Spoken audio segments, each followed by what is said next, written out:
He sent his brother one folder. Just one. After it was opened, the brother disappeared.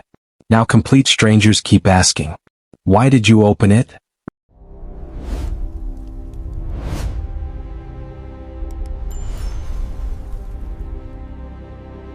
The first thing Daniel noticed was that the folder wasn't where it should have been. He was sitting at his older brother Mark's kitchen table, laptop open, trying to print a boarding pass. Mark was in the shower, the water running loud enough to drown out everything else. Daniel wasn't snooping. At least not intentionally.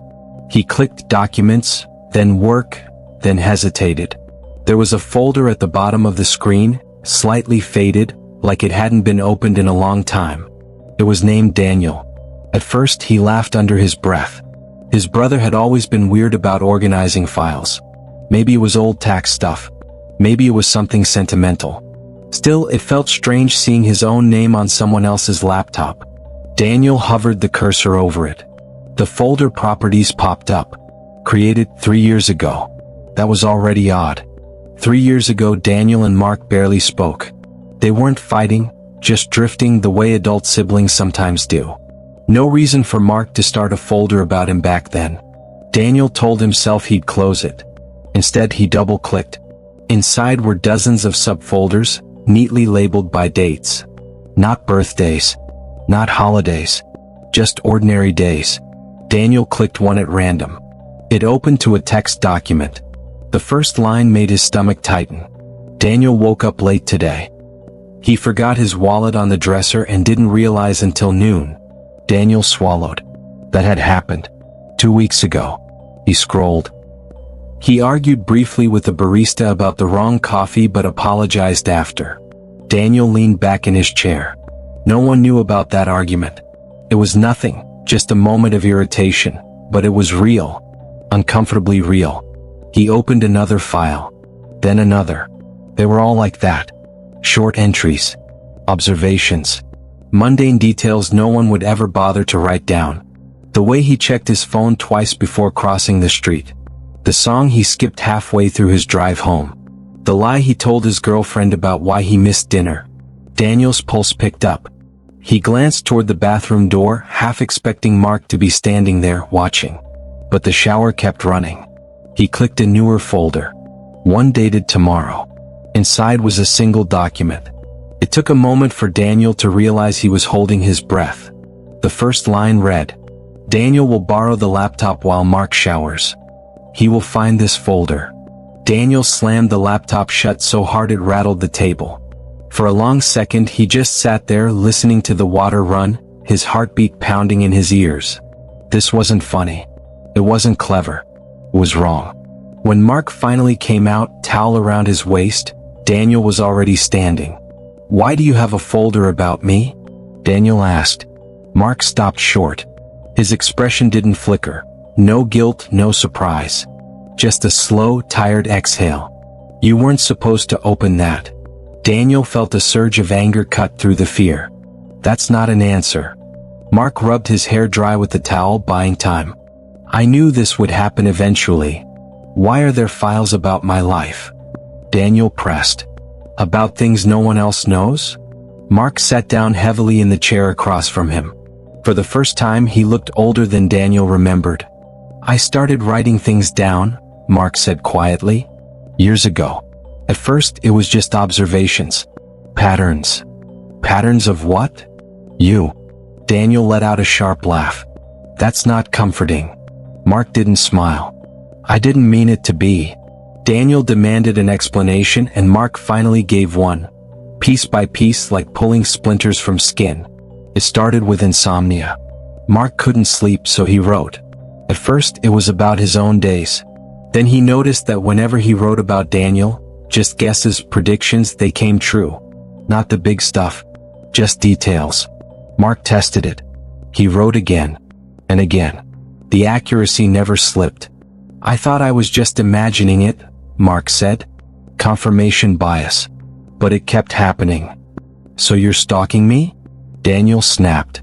"No," Mark said quickly. "I stopped watching you years ago. I didn't need to." That answer chilled Daniel more than the folder ever had. "You don't get it," Mark continued. I'm not recording what happens.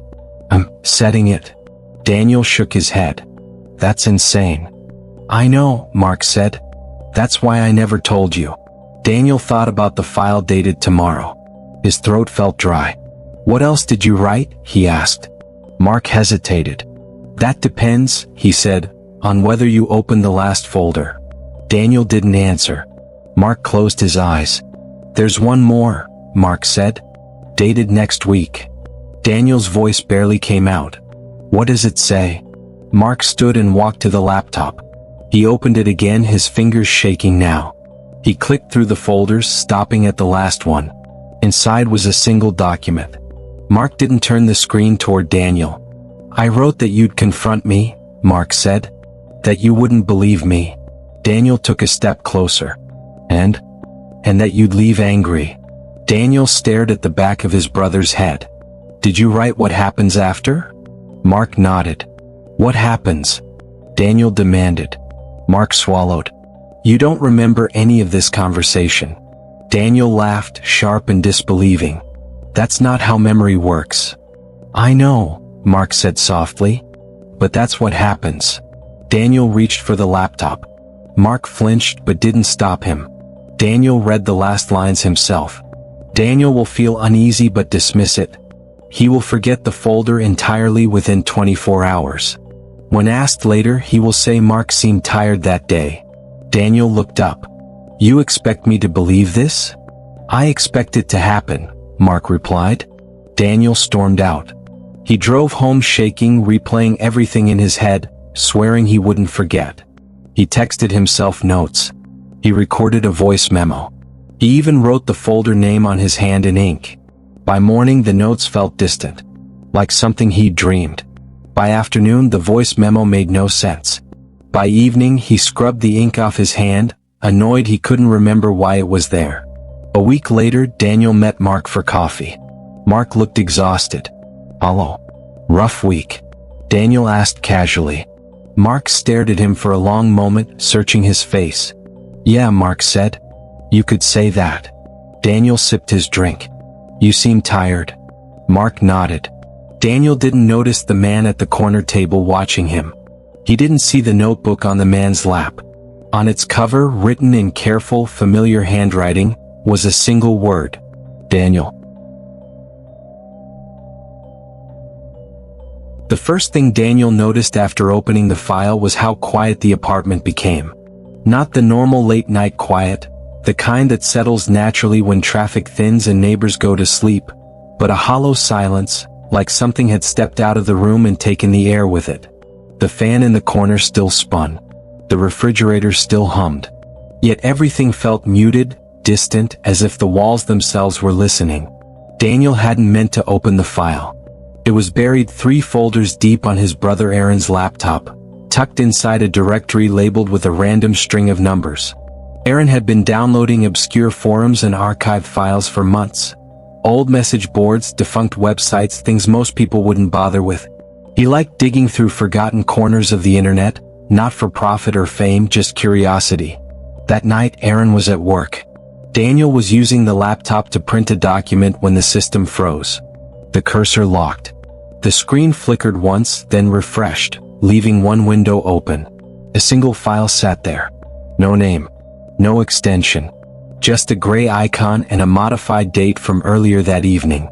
Daniel hesitated. He should have closed it. Should have shut the laptop and walked away.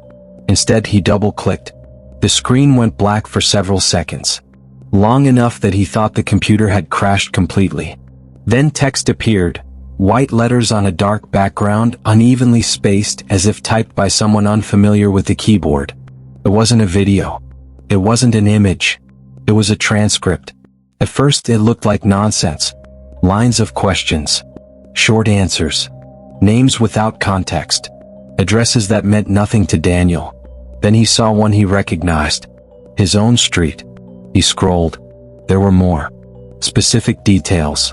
The coffee shop Aaron visited every Sunday. The mechanic Daniel had gone to once, 3 years earlier. A scar on Aaron's left forearm that only family knew about. Daniel felt a chill creep up his spine. He reached for the trackpad to close the file. Before he could, a final line appeared at the bottom of the screen. File accessed. Thank you. The laptop shut itself down. Aaron laughed when Daniel told him. He brushed it off the next morning, waving a hand like it was nothing more than corrupted data. Probably some archived interrogation logs, Aaron said. Old junk from a defunct forum. People used to roleplay messed up stuff back then. Daniel wasn't convinced, but Aaron had already moved on. He always did. That night he booted the laptop back up. That's when the knocking started. It came at 11:47 p.m. 3 slow knocks on the apartment door. Evenly spaced. Come. Daniel watched from the couch as Aaron stood, frowning. Who knocks like that? Aaron muttered. He checked the peephole. No one was there. Aaron shrugged and turned back toward the living room when the knock came again. Same rhythm. Same pressure. This time when Aaron opened the door, a man stood in the hallway. Late 30s. Neatly dressed. Hands folded in front of him. I'm sorry to bother you, the man said politely. I just need to ask a question. Aaron hesitated. About what? The man smiled, thin and brief. The file. Aaron's posture stiffened. What file? The man tilted his head slightly, like he was studying Aaron's face. You already opened it. I just need to confirm a few things. Daniel watched from behind the couch as the man asked questions no stranger should have known to ask. Had Aaron ever shared the laptop with anyone else? Did Daniel live here full-time? Was the spare key still hidden under the sink? Aaron answered without realizing he was doing it. Each response came a little too easily, like the words were being pulled out of him. When the man finally nodded and stepped back into the hallway, Aaron slammed the door shut. That wasn't funny, Daniel said. Aaron didn't laugh. The next visitor came the following afternoon. A woman this time. Older. Her voice soft, almost kind. She didn't ask about the laptop. She asked about things Aaron had never told anyone. Why he stopped talking to their father. What he'd been doing the night his college roommate disappeared. Whether he still dreamed about the basement door. Aaron's face went pale as she spoke. His hands trembled. When she left, he locked every door and window in the apartment. By the third day, Daniel noticed something worse. Aaron wasn't sleeping. Dark circles carved deep under his eyes. He flinched at every sound. He stopped answering questions with words, resorting to nods and shakes of his head instead. They know things, Aaron whispered once, staring at the front door.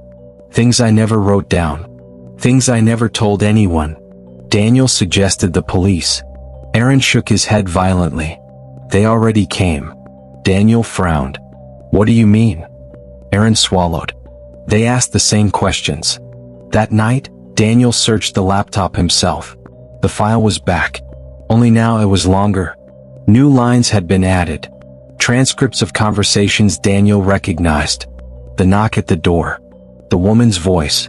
Even Aaron's whispered confession about the basement door, typed out word for word. At the bottom of the file was a new section. Outstanding queries. Daniel read the first one and felt his stomach drop. Subject B awareness level, partial. Subject B. Daniel. He scrolled. Subject B suitability, under review. The knocking started again. This time it didn't stop. They came in pairs after that. Sometimes trios. Different faces. Different voices. Always polite. Always calm. Always asking questions that peeled away pieces of Aaron, layer by layer. Daniel tried to intervene once. A man looked at him gently and said, "Please don't interrupt the process." By the end of the week, Aaron barely spoke. He sat on the edge of his bed, staring at nothing, answering questions even when no one was there. On the 7th night, there was no knock. The door was simply open. Aaron was gone. No signs of struggle. No note. The laptop sat on the desk, open. Daniel approached it slowly. The file filled the screen. At the very top, a new line had been added. Subject A extraction complete. Below it, a final note. Replacement confirmed. Daniel didn't understand what it meant until the apartment buzzer sounded. A calm voice crackled through the intercom. "Hello," it said. "We just need to ask you a few questions." Daniel stared at the screen. at the cursor blinking patiently at the bottom of the file, waiting. And somewhere deep down he realized the file had never been corrupted. It had been incomplete. And now it needed him to finish it. He didn't go looking for anything illegal. That's important to say up front, because what happened next would ruin his sense of safety for the rest of his life. Marcus was 26, living alone in a quiet duplex at the edge of a shrinking town. The kind of place where people waved without knowing each other's names, where nothing ever really happened. He worked nights at a warehouse and spent most evenings scrolling through forums, old crime blogs and unsolved case threads. Not because he was obsessed with violence, but because he believed patterns mattered.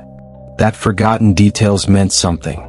One night, while following a trail of links from an old missing persons forum, he ended up somewhere he'd never been before. The site didn't advertise itself. No banners. No welcome page.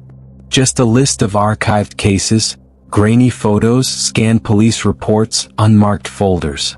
Everything was labeled by date and city. It felt wrong in a quiet way. Like reading someone else's private notes. Marcus told himself he'd click one file, then leave. The case was from 12 years earlier. A woman named Eliza Moore, late 20s, disappeared walking home from a bus stop. No body. No arrest. Just a few still images pulled from traffic cameras and a police sketch that never led anywhere. Then he scrolled down. There was a new image attached. Uploaded recently. Marcus leaned closer to his screen. The man standing behind Eliza in the photo wasn't blurry. He wasn't obscured. He was clear enough to recognize instantly. It was his neighbor. Caleb lived next door. Mid-40s. Always polite. Always outside early in the morning watering his lawn, even when it rained. He'd lived there for as long as Marcus could remember. The kind of neighbor who nodded but never talked. The photo looked old, washed out colors, timestamp burned into the corner. But the face hadn't changed. Same narrow eyes. Same crooked half smile. Same faint scar near the eyebrow Marcus had noticed during brief hellos over the fence. Marcus closed the laptop. He sat there in the dark, listening to the low hum of his refrigerator, telling himself it was coincidence.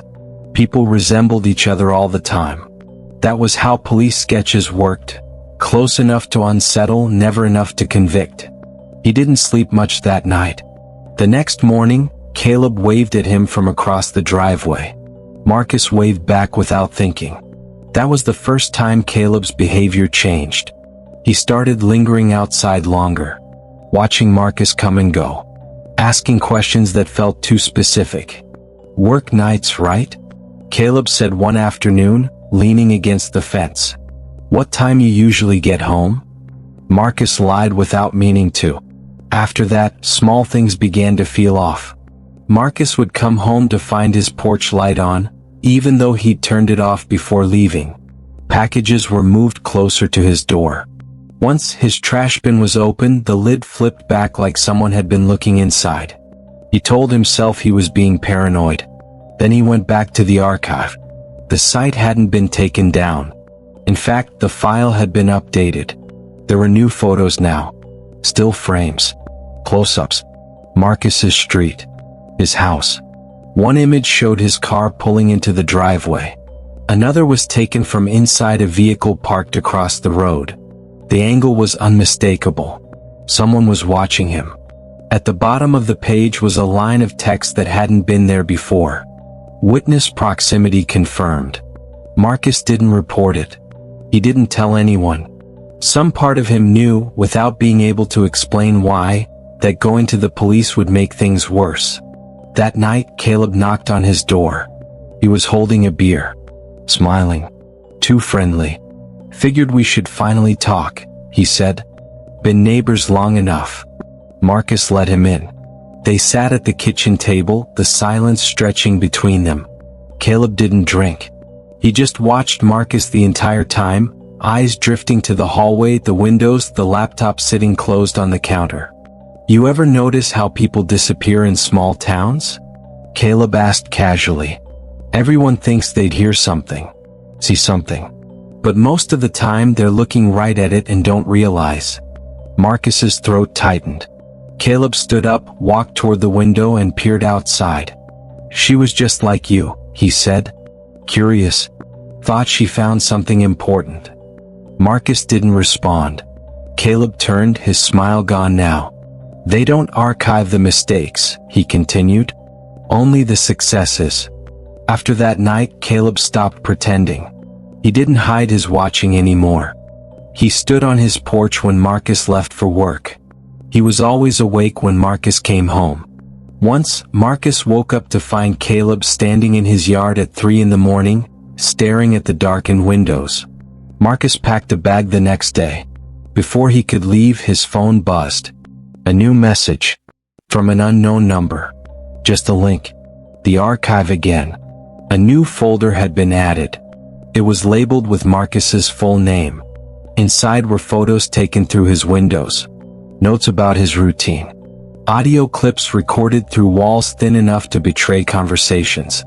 At the bottom was a draft entry. Subject identified, potential exposure. Intervention scheduled. Marcus fled that afternoon. Left town without saying goodbye. Changed numbers. Slept in his car for weeks. The archive was taken down 2 months later. Years passed. Marcus never spoke about it publicly. He tried to forget the neighbor, the site, the photo that started everything. Until a journalist contacted him. She was investigating a series of recently solved cold cases. Unsolved disappearances now linked to a private group that cataloged crimes. Not to stop them but to protect the people who committed them. They called it an archive. She sent Marcus one last image. It was a group photo. Men standing together, faces partially blurred. Caleb stood in the center. And behind him, barely visible, was another man Marcus recognized. A younger version of himself. The journalist explained the final detail in her message.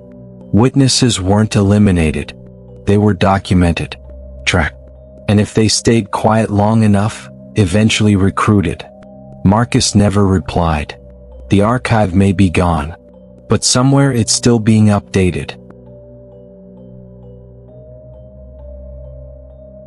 It started as a favor. Evan had asked his younger sister Mara to check his laptop while he was away for the weekend. He said it had been acting strange. Battery draining overnight, storage filling up for no reason. Nothing urgent. Just see if anything looks off.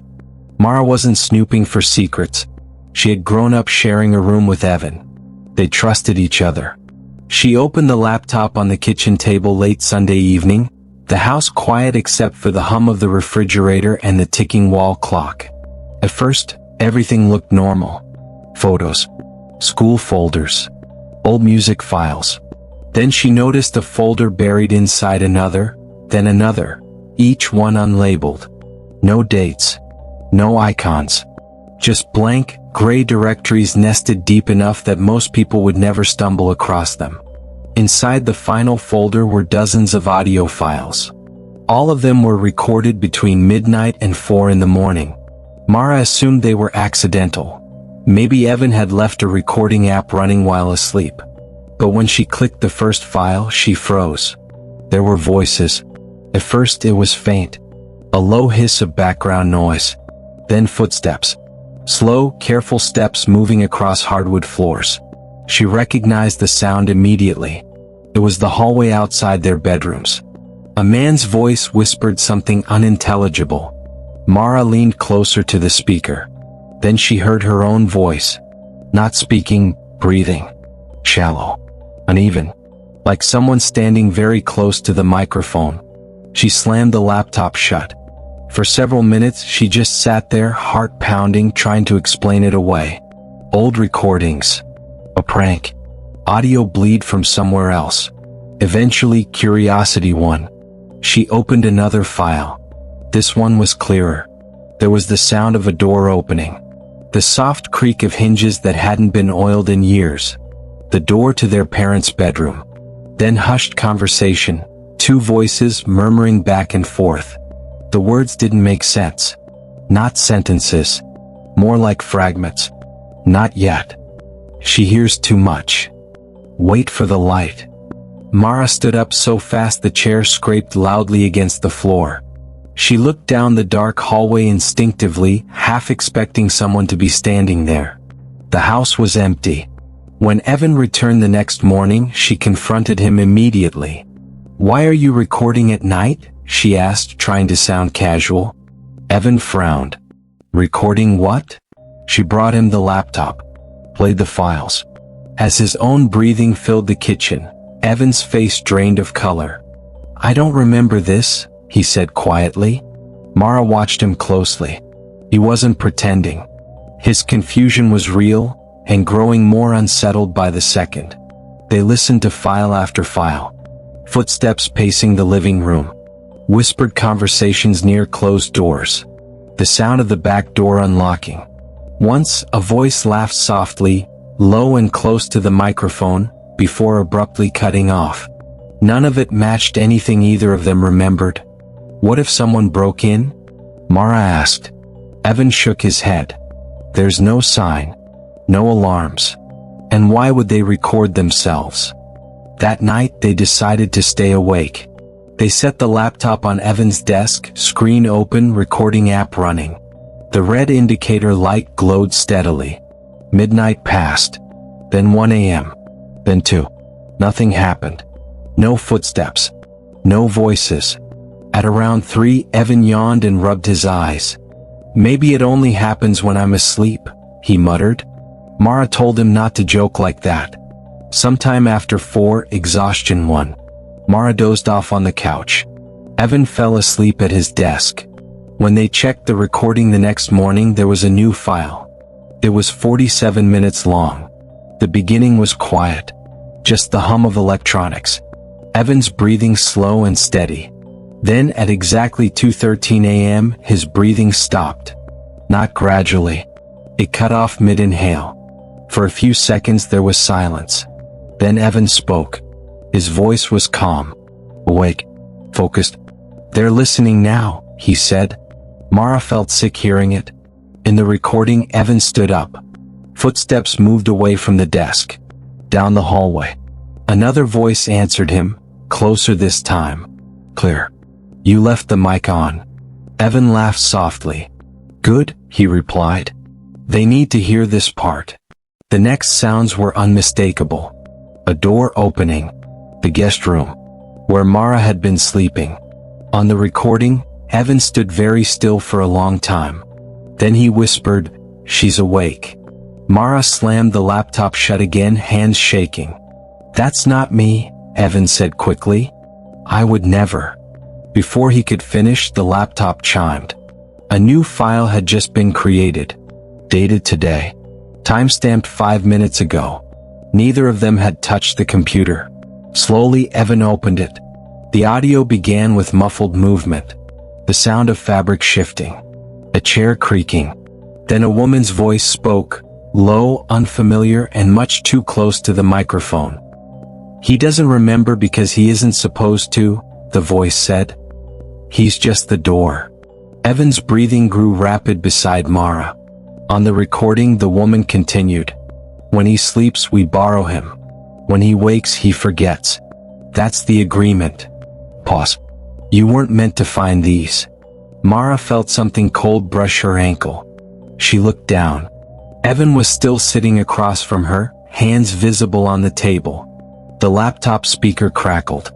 A final whisper slid through the room, no longer confined to the recording. "He's falling asleep again." The red light on the laptop turned on by itself.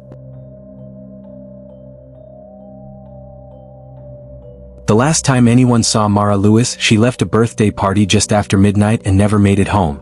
She was 21. A college senior. The kind of person who never forgot birthdays and always sent voice notes instead of text because she said typing felt cold. Her disappearance shook the small town hard for about a year. Posters on light poles, candlelight vigils, late-night theories whispered over kitchen tables. Then time did what it always does. It moved on. Everyone except Daniel. Daniel had been Mara's closest friend since high school. They'd grown up 2 streets apart, shared classes, inside jokes, and the kind of trust that forms when you think you know someone completely.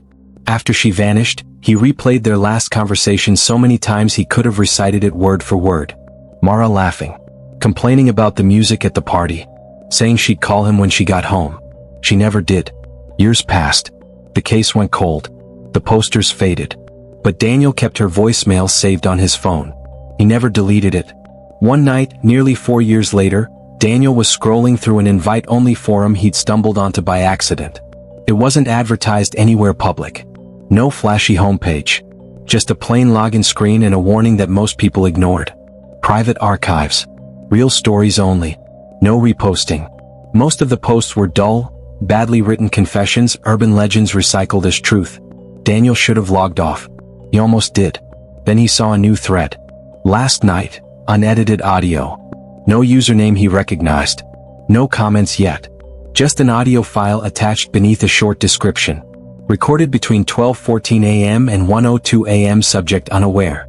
Daniel hovered over it. Something about the wording bothered him. Not fear exactly. More like recognition he couldn't explain. He clicked play. At first there was only static. The faint hum of wind. Footsteps on gravel. Then a voice spoke. Okay, I'm recording now. Daniel's hand went numb. It was Mara. Not someone who sounded like her. Not close. It was her voice exactly, the same soft rasp when she was tired, the same nervous laugh at the end of sentences she wasn't confident about. Daniel didn't breathe. Mara talked as she walked. Complained about the cold. About how she should have worn a jacket. She mentioned the party. The spilled drink on her shoes. A joke someone told that made no sense. Things only someone who had been there would know. Daniel sat back in his chair, heart pounding so hard it hurt. The audio was clean. No background music. No edits. Just her voice and the night around her. Then she said something that made his stomach drop. I'm not taking the long way. It's fine. I do this all the time. Daniel whispered her name out loud like she could hear him. The recording continued. Footsteps slowed. A distant car passed. Somewhere a door creaked open. Mara stopped talking for a moment. Hello. Silence stretched on long enough to feel wrong. Then another voice spoke. Mel, come. Close. Hey. You dropped this. The sound of something hitting the ground. He's. Oh, thanks, Mara said, laughing nervously. I'm such a mess tonight. No worries, the man replied. You live nearby? Daniel felt cold all over. Mara hesitated. Yeah, just a few blocks. The man hummed thoughtfully. Mind if I walk with you? It's late. There was a pause. 1 second. 2. I guess that's okay. Daniel slammed the pause button. His hands were shaking. None of this had been released to the public. Police had never mentioned an audio recording. No witnesses had come forward with details like this. And yet here it was. Posted by someone anonymous. Uploaded less than an hour earlier. Daniel scrolled down. No comments. No explanation. Just the file. He hit play again. Their footsteps synced for a while. The man asked simple questions. Where she studied. What she was majoring in. He sounded normal. Friendly. Almost boring. Then casually he asked, Does anyone know you're out this late? Mara laughed. My friend Daniel does. I was supposed to call him. Daniel's throat tightened. You should do that, the man said. People worry. I will, she replied. When I get home. Another pause. Longer this time. The footsteps slowed. Then stopped. The background noise changed. Less open air. More enclosed. Like walls nearby. Mara's voice dropped. This isn't the way. The man chuckled softly. Shortcut. I don't think. There, he interrupted gently. Hear that? Mara went quiet. Daniel leaned closer to his screen.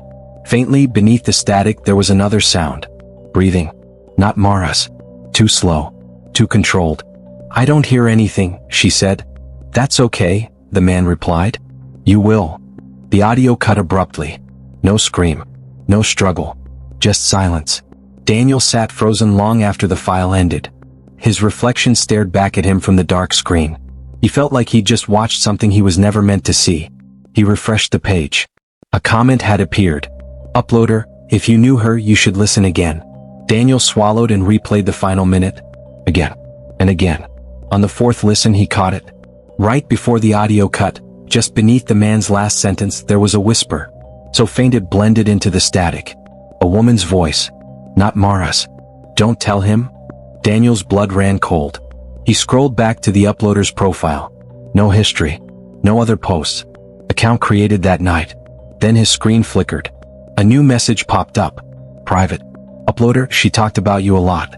Daniel felt sick. He typed with trembling fingers. Daniel, who are you? 3 dots appeared. Disappeared. Appeared again. Uploader. Someone who didn't want her story forgotten. Daniel, where did you get that recording? Pause. Longer this time. Uploader, she recorded it herself. Daniel stared at the message. That didn't make sense. No phone had ever been found. No device recovered. Another message came through. Uploader, you weren't supposed to hear the end. Daniel, what end? The reply took several seconds. Uploader, the part after she stopped talking. Daniel's heart pounded in his ears. Before he could respond, a second audio file appeared in the thread. Newly uploaded. Last night, continued. His instincts screamed at him to stop. To close the laptop.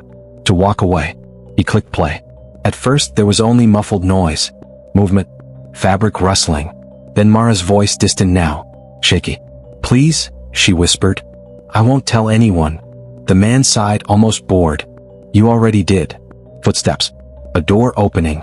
Then a sound Daniel had never heard before but somehow understood immediately. A phone vibrating. The man picked it up. Mara, he said softly. Your friend's calling. The audio cut. Daniel screamed for her name, but the room was empty. The thread vanished moments later. The forum logged him out. When he tried to reload the site, the page no longer existed. The next morning, Daniel went to the police. He showed them everything he could. Screenshots, cached files, timestamps. The officers listened carefully. Took notes. Promised to investigate. They never found the uploader. But 2 weeks later, hikers discovered remains less than a mile from the shortcut Mara used to take home. The case was reopened. Daniel attended the second vigil alone. That night as he lay in bed, his phone buzzed. One new voicemail. Unknown number. He didn't open it. He already knew whose voice it would be.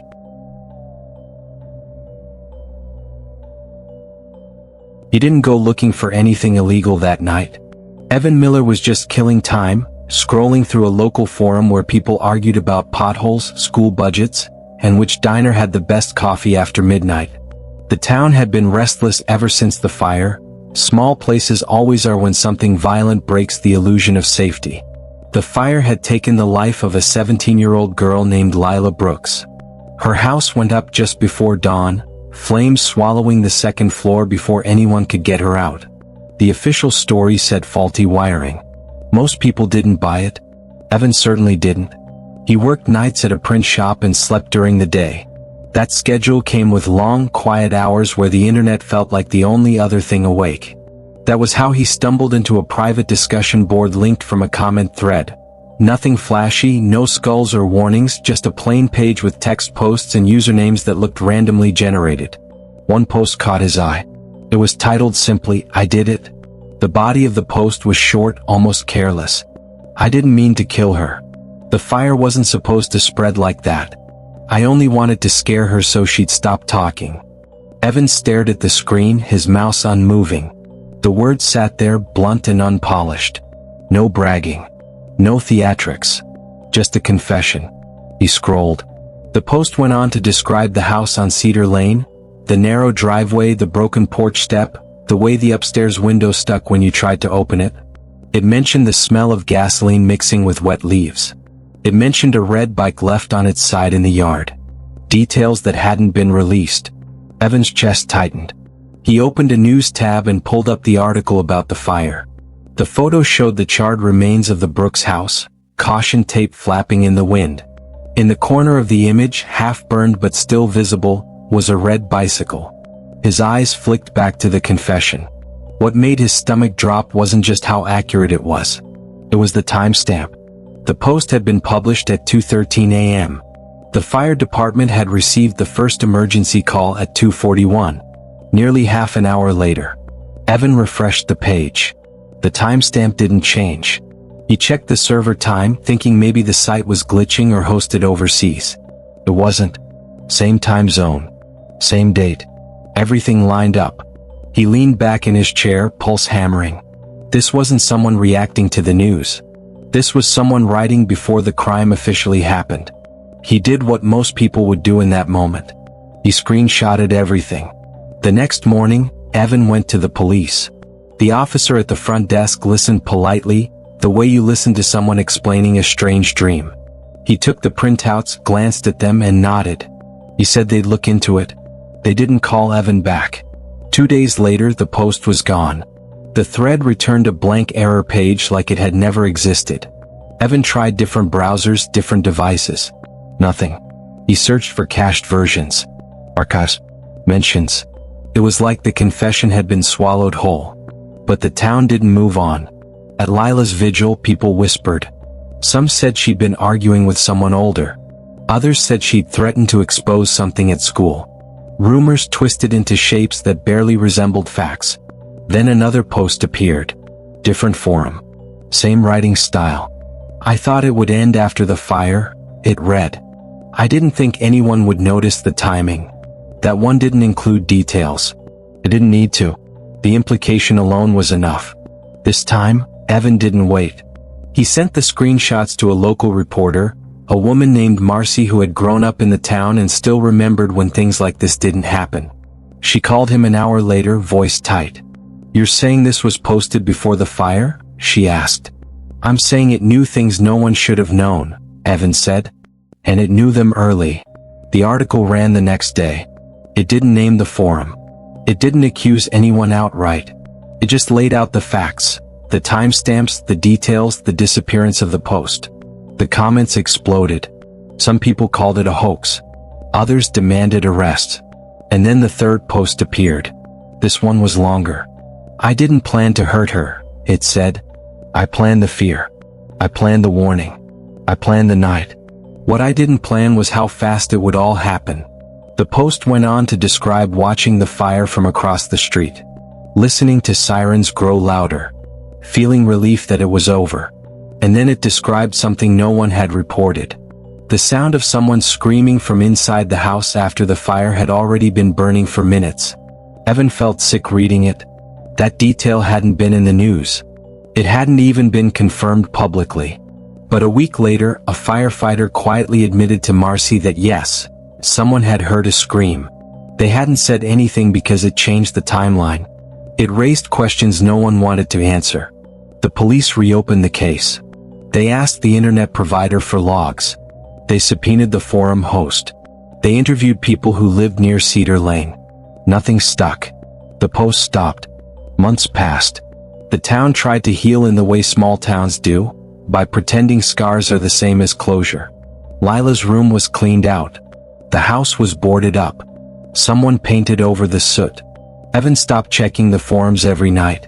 Until one evening, long after winter had settled in, he got a message from an unfamiliar username. No greeting. No explanation. Just a sentence. They're finally ready to call it an accident. Evan's fingers hovered over the keyboard. He didn't respond. Another message came in seconds later. I'm tired of holding on to it. Then finally the last message appeared. I confessed early because I needed someone to know before I did it. I needed it to be real. Attached was a photo. It showed a laptop screen. On it was the same forum page Evan remembered, same layout, same dull colors. The confession post was open. In the corner of the image, reflected faintly in the dark screen, was a face. Not a stranger. It was Evan's own reflection, taken from inside his apartment, standing exactly where he was now. The message thread went silent after that. The police never found who wrote the posts. The case was eventually closed again, listed as an accidental fire with unresolved questions. But Evan moved out within the month. He says what unsettles him most isn't the idea that someone predicted the crime. It's the possibility that the confession wasn't written after the fact at all. It was written by someone who needed a witness, before they decided whether to go through with it. It started with something small, almost trivial. Logan, a college student living at home for the summer, noticed his brother's laptop had been left open one morning on the kitchen counter. That alone wasn't unusual. He often forgot it there, But when he glanced at the screen, the activity log blinked back at him and something didn't add up. There were files being accessed, late at night. Files his brother Josh wouldn't touch. At first, Logan thought it was a prank, maybe his brother messing around. But then he remembered, Josh had a strict routine.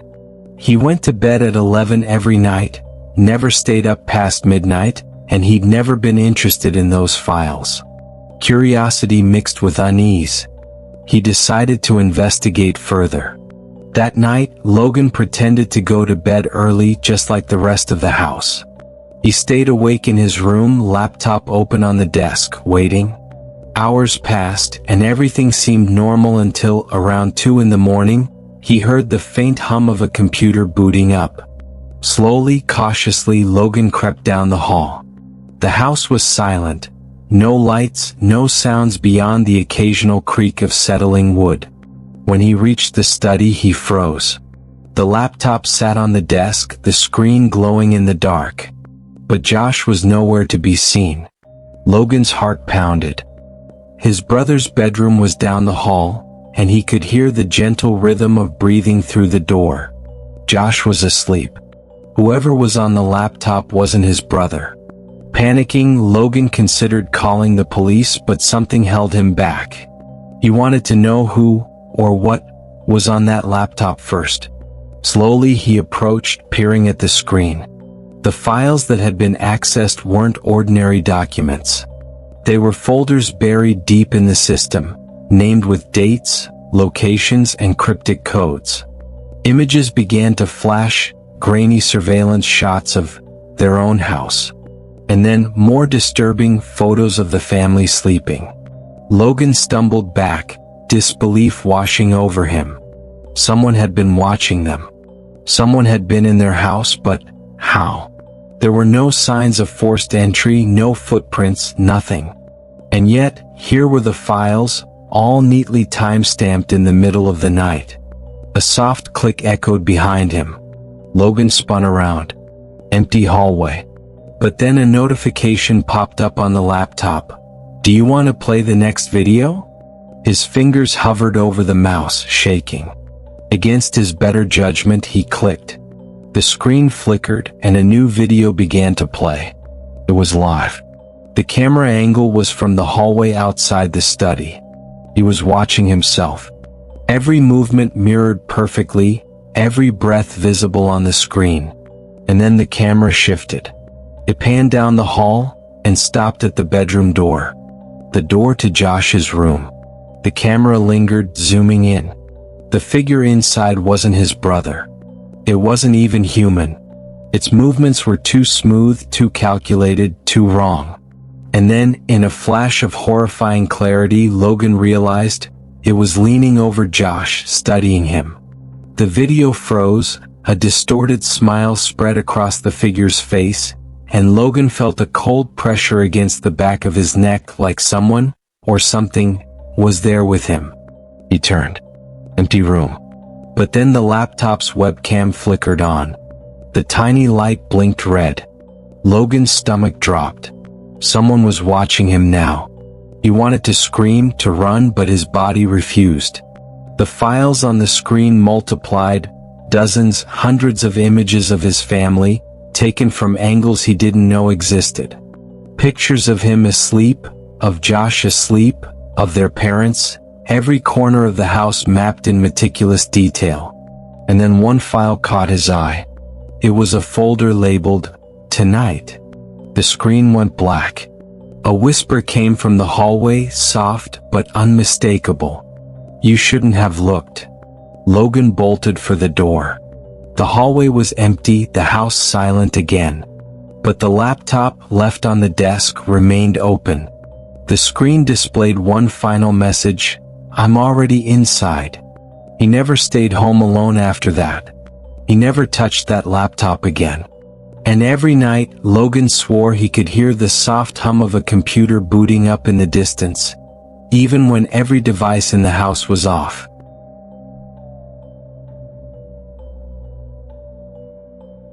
She had always been curious about the dark web, not in a dangerous way, but the kind of curiosity that comes from horror movies and internet myths.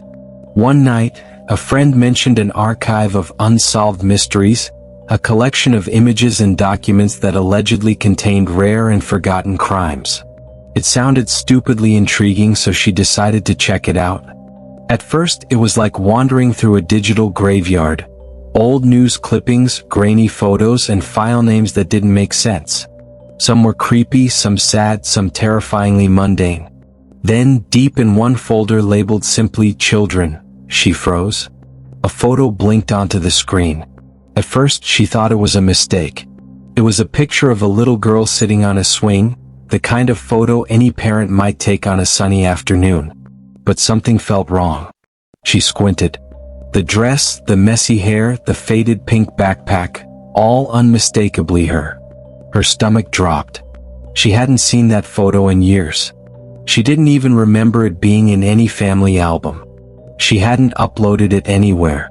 Not Facebook. Not Google. Not any online backup. And yet, here it was, floating in a folder with hundreds of other children's pictures. All grainy, all poorly lit, all stolen from somewhere. Panic started to creep in. Her fingers hovered over the keyboard and she clicked on another image. A boy, maybe 10, sitting on a porch with his hands folded neatly in his lap. Another, 2 girls huddled together on a park bench. Each photo had the same subtle darkness, the same low-light grain, as if someone had been tracking them for years. She scrolled faster, her heartbeat hammering. Every single child had vanished from somewhere, somehow. Her phone buzzed on the desk. She jumped. It was a text from her brother. "Are you still on your laptop?" "It's late." She stared at the screen, every instinct screaming that she should close the browser. But she couldn't. Curiosity, fear, and disbelief warred inside her. Clicking through the folder, she realized something she wasn't prepared to see: timestamps. Some images were years old, but 1, 2, 3 recent. Photos of children taken last month, last week, and then her own. The realization hit her in waves. That photo wasn't just old, it was updated. There was something new she hadn't noticed before. Behind the swing in her photo, a shadow. A figure crouched far back, blurred almost into the background, watching her. She swallowed hard, trying to convince herself it was a trick of the image. Maybe it was a neighbor? Maybe a stranger in the park when she was little? But her chest tightened. That shadow, it was too intentional, too close. She hadn't remembered anyone being there. No one she knew. Her brother knocked again. "Seriously, shut it down. You've been on that thing for hours." She hesitated. The curiosity to see just one more folder overwhelmed the fear. She clicked the next image and froze. There, sitting on a tiny chair in an empty room, was herself, no longer a child in the swing, but the same little girl, same dress, same messy hair. The room looked like it had been abandoned for years. There were no toys, no family photos, nothing familiar, just her. And behind her, the same shadow, this time clearer. Watching. Smiling. Her phone rang. The caller ID read "unknown number." Against every warning screaming inside her, she answered. A low, distorted voice whispered, "We've been waiting for you to find us." The screen went black. She tried to reboot the laptop, but it refused. The dark web archive had disappeared entirely. Not a trace remained. Her brother barged into the room, eyes wide. What's wrong?" She couldn't speak. She could only point to the empty screen. And then she noticed something on the desk.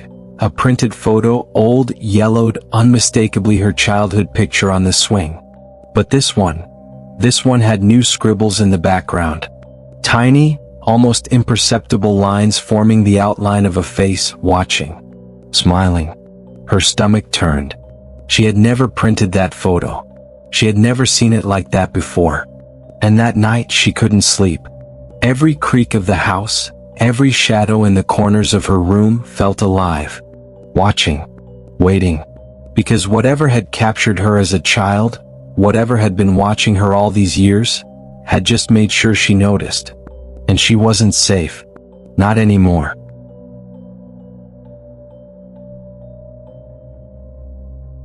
The file was a warning, but we read it too late. It started innocently enough. Lucas had been snooping on his younger brother's laptop, not out of suspicion, just a mix of boredom and curiosity. That's when he found it, a single file buried deep in a folder named Do Not Open. The file was a plain text document, nothing flashy, just lines of typed words that looked like someone had been feverishly writing and rewriting over hours, maybe days. He called his brother Jason into the room. "Hey, what's this?" Lucas asked, pointing at the file. Jason frowned, his face pale. "I don't know," he said, but there was a tension in his voice, a hesitation that didn't make sense. Curiosity outweighed caution. They clicked it open. The document was unsettling from the first line. "If you are reading this, it's already too late. I tried to stop it. I failed. Please, follow the instructions exactly." The instructions weren't ordinary. They were specific, bizarre, almost ritualistic. It spoke of leaving certain doors unlocked, placing mirrors in odd positions, and marking symbols with chalk. Lucas laughed nervously. "This is probably some weird prank," he said. Jason nodded slowly, but neither could shake the feeling that something was off.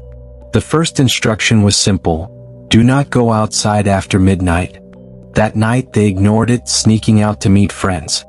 Nothing happened. Relief washed over them. They laughed about it, joking that the file was nothing but a creepy story. But then the second instruction appeared. Do not answer the phone when it rings 3 times in a row. Jason's phone rang at 3:03 a.m. The third ring echoed through the apartment. They hesitated. Lucas, thinking it was just a wrong number, answered. The line was dead. Just static. They shrugged it off. Over the next few days, the instructions grew stranger, more insistent. Do not look in the mirrors at 2:17 p.m. Do not leave your bed after hearing scratching in the walls. Of course, they ignored them all. The first incident was small but unmistakable. Lucas woke in the middle of the night to a faint tapping at his window. He told himself it was just a branch. The second night, Jason heard whispering behind the locked bathroom door. The whispers were too soft to understand, yet oddly urgent, as if they were giving warnings. The document had a chilling pattern. Every time they broke one of its rules, something strange happened. Subtle at first, then undeniable. Shadows moved where they shouldn't. Familiar rooms felt wrong, distorted. Pets refused to enter certain areas, hissing at nothing. By the 5th day, panic had settled in. They tried to delete the file, but every time they did, it reappeared as if it had a life of its own. And now the instructions were no longer hypothetical. They were demands. Do not let anyone in. Do not look behind the curtains. Do not leave the apartment. The brothers argued. Jason wanted to follow them just in case. Lucas, skeptical and frustrated, refused. It's a stupid document. It can't do anything, he said. That night, the apartment fell silent except for the low hum of the refrigerator. Then came a sound that froze them, scraping, slow, deliberate, coming from the walls. They held their breath, staring at each other, hearts hammering. Suddenly, the file opened itself on the laptop. A new line had appeared. You didn't listen. Now it's here. The lights flickered. A shadow stretched across the room, long and impossibly thin, moving in ways that no human body could. Lucas tried to grab Jason, but the shadow split around them, flowing like smoke, whispering words that made no sense but sounded like every fear they'd ever had. The last thing they saw before the darkness swallowed them was the file on the screen, now in red letters. This is what happens when you ignore the warning. The apartment was found the next morning, empty, the laptop still open, the file still on the desktop. Neighbors reported seeing fleeting shadows in the windows the night before, figures moving behind the curtains. No trace of Lucas or Jason was ever recovered. The file remains, hidden deep in the folders of a seemingly ordinary laptop. And if you ever stumble across it, remember, the warnings aren't suggestions. By the time anyone realizes the instructions were real, it's already too late.